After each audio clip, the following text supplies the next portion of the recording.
ನಮಸ್ಕಾರ.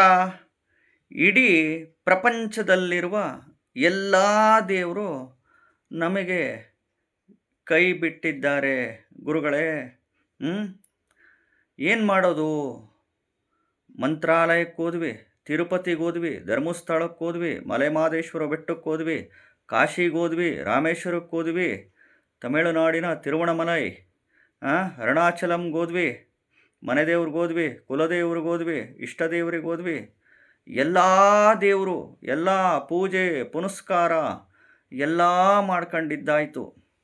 ಎಲ್ಲ ಮಂತ್ರಗಳು, ಸ್ತೋತ್ರಗಳು, ಉಪವಾಸಗಳು, ಯಾಗ ಯಜ್ಞ ಅನುಷ್ಠಾನ, ಪುಣ್ಯಕ್ಷೇತ್ರಗಳು, ಕಾಲ್ನಡಿಗೆ, ಪಾದಯಾತ್ರೆ, ಹರಕೆಗಳು ಎಲ್ಲ ಮಾಡ್ಕೊಂಡಿದ್ದಾಯಿತು. ಕಂಡು ದೇವಸ್ಥಾನಗಳಿಗೆಲ್ಲ ಹೋಗಿದ್ದಾಯಿತು. ಇಡೀ ಪ್ರಪಂಚದಲ್ಲಿರುವ ಎಲ್ಲ ದೇವರಿಗೆ ಸುತ್ತಿದ್ದಾಯಿತು. ಆದರೆ ನಮಗೆ ಯಾವ ದೇವರು ಕೈ ಹಿಡಿಲಿಲ್ಲ. ಎಲ್ಲ ದೇವರು ನಮಗೆ ಕೈ ಬಿಟ್ಬಿಟ್ರು ಅಂತ ಇರ್ತೀರ. ಎಸ್ಪೆಷಲಿ ಈ ಸ್ಥಳದಲ್ಲಿರುವ ದೇವರಿಗೆ ಹೋಗಿ ನೋಡಿ, ನಿಮ್ಮನ್ನು ಯಾವತ್ತೂ ಕೈ ಬಿಡೋಕ್ಕೆ ಸಾಧ್ಯನೇ ಇಲ್ಲ. ದೇವ್ರ ಮೇಲೆ ನಂಬಿಕೆ ಇದ್ದವರು ಮಾತ್ರ ಹೋಗಿ. ಯಾಕೆಂದರೆ ಈಗ ಎಷ್ಟೋ ಜನಗಳು ಒಬ್ಬೊಬ್ಬರು ದೇವ್ರಿಲ್ಲ ರೀ, ದಿಂಡ್ರಿಲ್ಲ, ಯಾವ ದೇವ್ರಿಲ್ಲ, ಯಾವ ದಿಂಡ್ರಿಲ್ಲ, ನಾವು ಕಷ್ಟಪಟ್ಟು ಬೆವರು ಸುರಿಸಿ ಉದ್ಯೋಗ ವ್ಯಾಪಾರ ವ್ಯವಸಾಯ ಕೃಷಿ ಮಾಡಬೇಕಷ್ಟೇ ಅಂತಾರೆ. ಇನ್ನು ಸ್ವಲ್ಪ ಜನ ದೇವರಿಂದ ನಾವಪ್ಪ, ದೇವರಿದ್ರೇ ಎಲ್ಲ, ದೇವರಿದ್ದಾನೆ, ದೇವರಿಲ್ಲ ಅನ್ನೋಕ್ಕೆ ಸಾಧ್ಯನೇ ಇಲ್ಲ ಅಂತ ಇನ್ನು ಸ್ವಲ್ಪ ಜನ ವಾದ. ಇನ್ನು ಸ್ವಲ್ಪ ಜನ ಏನೋ ಗೊತ್ತಿಲ್ಲ, ನಾವೇನು ದೇವ್ರು ನೋಡಿಲ್ಲ, ದೇವ್ರನ್ನ ಕಂಡಿಲ್ಲ. ಯಾಕೆಂದರೆ ದೇವರು ಅಂತಂದರೆ ದೇಹವಿಲ್ಲದವನು ಅಂತ. ವಾ ಅಂತಂದರೆ ವಸ್ತು ಇಲ್ಲದವನು ಅಂತ. ರೂ ಅಂದರೆ ರೂಪವಿಲ್ಲದವನು ಅಂತ. ಹೀಗಾಗಿ ಈ ದೇವ್ರನ್ನ ನಾವು ನೋಡಿಲ್ಲ, ಕಂಡಿಲ್ಲ. ನಮ್ಮ ತಂದೆ ತಾಯಿಗಳು, ನಮ್ಮ ಹಿರಿಯರು ಮಾಡ್ಕೊಂಬಂದಿದ್ದಾರೆ ಶಾಸ್ತ್ರ ಸಂಪ್ರದಾಯ, ದೇವಸ್ಥಾನ ಅದು ಇದು ಅಂತ. ಅವ್ರಿಗೆ ಬೇಜಾರಾಗುತ್ತೆ ಅಂತ ಹೋಗ್ತೀವಿ ಅಂತಾರೆ ಒಂದು ಸ್ವಲ್ಪ ಜನ. ನಾನು ದುಡಿಮೆಯಲ್ಲಿ ದೇವ್ರನ್ನ ಕಂಡಿದ್ದೀನಿ ಅಂತಾರೆ ಇನ್ನು ಸ್ವಲ್ಪ ಜನ. ಇನ್ನು ಸ್ವಲ್ಪ ಜನ ಕಾಯಕವೇ ಕೈಲಾಸ ಅಂತಾರೆ, ಕಾಯಕದಲ್ಲಿ ಕೈಲಾಸ ಕಾಣಬೇಕು ಅಂತಾರೆ.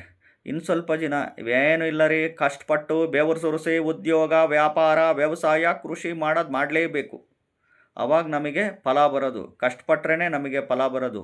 ಸುಮ್ಮನೆ ಕೂತ್ಕೊಂಡ್ರೆ ಯಾವುದೂ ಬರಲ್ಲ, ಆಕಾಶದಿಂದ ಯಾವುದೂ ದುಡ್ಡು ಉದುರಲ್ಲ ಅಂತ ಹೇಳ್ತಾರೆ. ಯಾವ ದೇವರು ಏನೂ ಕೊಡಲ್ಲ, ಯಾವ ದೇವರು ವರನೂ ಕೊಡಲ್ಲ, ಯಾವ ದೇವರು ಶಾಪನೂ ಕೊಡಲ್ಲ, ಯಾವ ದೇವರು ಒಳ್ಳೆಯದೂ ಮಾಡಲ್ಲ, ಯಾವ ದೇವರು ಕೆಟ್ಟದೂ ಮಾಡಲ್ಲ ಅಂತ ಒಂದು ಸ್ವಲ್ಪ ಜನ. ಇದು ವಾದ ವಿವಾದಗಳು ಇದ್ದೇ ಇರುತ್ತೆ. ನಾವು ಭೂಮಿ ಮೇಲೆ ಇರೋವರೆಗೂ ಇವೆಲ್ಲ ಸಹಜವಾಗಿ ಇದ್ದೇ ಇರುತ್ತೆ. ಇದು ಅವರವರ ನಂಬಿಕೆಗೆ ಬಿಟ್ಟಂಥ ವಿಷಯ. ಇದು ದೇವ್ರ ಮೇಲೆ ನಂಬಿಕೆ ಇದ್ದವರಿಗೆ ಮಾತ್ರ.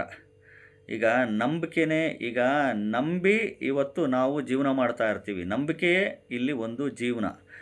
ಒಂದು ದೇವರು ಅಂದರೆ ಪ್ರಕೃತಿಯೇ ಇಲ್ಲಿ ದೇವರು, ಪಂಚಭೂತಗಳೇ ಇಲ್ಲಿ ದೇವರು. ಅಗ್ನಿ ವಾಯು ಆಕಾಶ ಭೂಮಿ ಜಲ, ಪ್ರಕೃತಿನೇ ಇಲ್ಲಿ ದೇವರು, ಪಂಚಭೂತಗಳೇ ಇಲ್ಲಿ ದೇವರು. ನಮಗೆ ಕಣ್ಣಿಗೆ ಕಾಣುವ ಏಕೈಕ ದೇವರು ಯಾರಪ್ಪ ಅಂದರೆ ಸೂರ್ಯ ಚಂದ್ರ ಕಣ್ಣಿಗೆ ಕಾಣ್ತಾರೆ. ನಮ್ಮ ತಂದೆ ತಾಯಿಗಳೇ ನಮಗೆ ದೇವರು, ಮೊದಲನೇ ದೇವರು ಅಲ್ವಾ? ಓಕೆ, ಈಗ ನಮಗೆ ಇಡೀ ಪ್ರಪಂಚದಲ್ಲಿ ಎಲ್ಲ ದೇವರು ಕೈ ಬಿಟ್ಬಿಟ್ಟಿದ್ದಾರೆ, ನಮಗೆ ದಿಕ್ಕೇ ತೋಚ್ತಿಲ್ಲ ಅನ್ನುವವರು ಈ ಸ್ಥಳದಲ್ಲಿರುವ ಈ ಒಂದು ದೇವರು ಯಾವತ್ತೂ ನಿಮ್ಮನ್ನು ಕೈ ಬಿಡೋದಕ್ಕೆ ಸಾಧ್ಯನೇ ಇಲ್ಲ. ದೇವ್ರ ಮೇಲೆ ನಂಬಿಕೆ ಇದ್ದವರು, ನಿಮ್ಮ ಮೇಲೆ ನಂಬಿಕೆ ಇದ್ದವರು ಮಾತ್ರ ಹೋಗು ಬನ್ನಿ.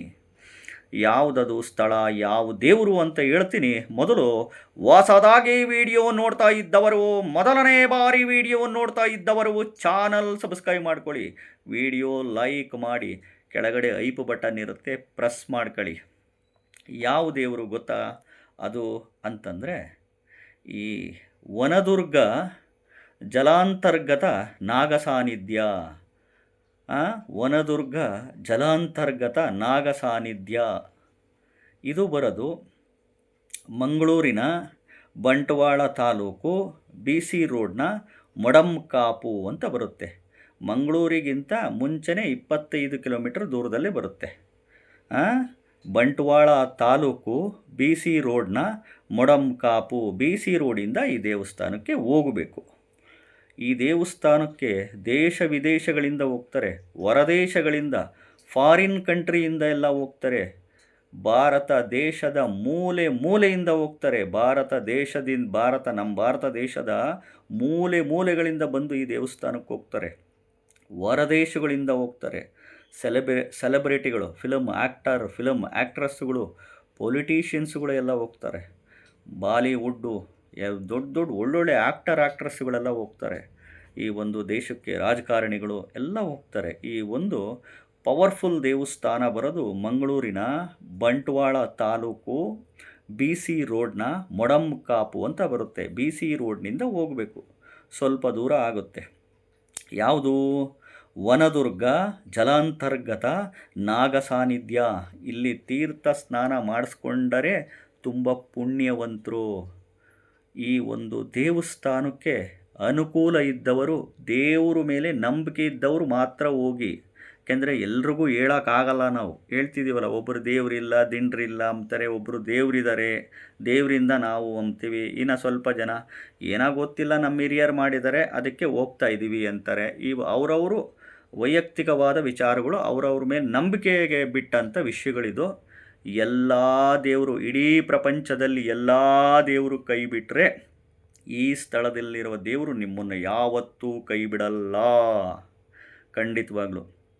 ಚಾನಲ್ ಸಬ್ಸ್ಕ್ರೈಬ್ ಮಾಡ್ಕೊಳ್ಳಿ, ಲೈಕ್ ಮಾಡಿ, ಹೈಪ್ ಮಾಡಿ ವಿಡಿಯೋ. ನಮಸ್ಕಾರ.